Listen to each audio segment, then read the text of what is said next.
కార్తవీర్యుని వధించిన అనంతరం పరశురాముడు తన గురువు అయిన పరమశివుణ్ణి దర్శించుకోవాలని కైలాసం వెళ్ళాడు. ఆ సమయానికి పార్వతీ పరమేశ్వరులు ఏకాంతంలో ఉన్నారు. బయట కాపలా కాస్తున్న గణపతి పరశురాముణ్ణి ఇప్పుడు లోపలికి వెళ్ళడానికి వీలుపడదని నివారించాడు. పరమేశ్వరుని దర్శించుకోకుండా అడ్డుకోవటానికి నువ్వెవడు అంటూ మాట వారి మధ్య పెరిగి అది కాస్త యుద్ధానికి దారితీసింది. గణపతి తొండంతో పరశురాముని పైకి ఎత్తి పడవేశాడు.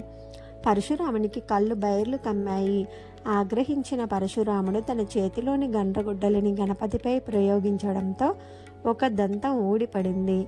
ఆ చప్పుడుకి ఉలిక్కి పడిన పార్వతీ పరమేశ్వర్లు బయటికి వచ్చారు. నెత్తురోడుతున్న గణపతిని ఎత్తుకొని పార్వతి పరశురాముణ్ణి మందలించింది. తన వల్ల జరిగిన అపరాధానికి మన్నింపమని పరశురాముడు వేడుకున్నాడు. అంతటితో ఆ కథ సమాప్తమైన గణపతి మాత్రం ఏకదంతునిగా పేరు పొందాడు.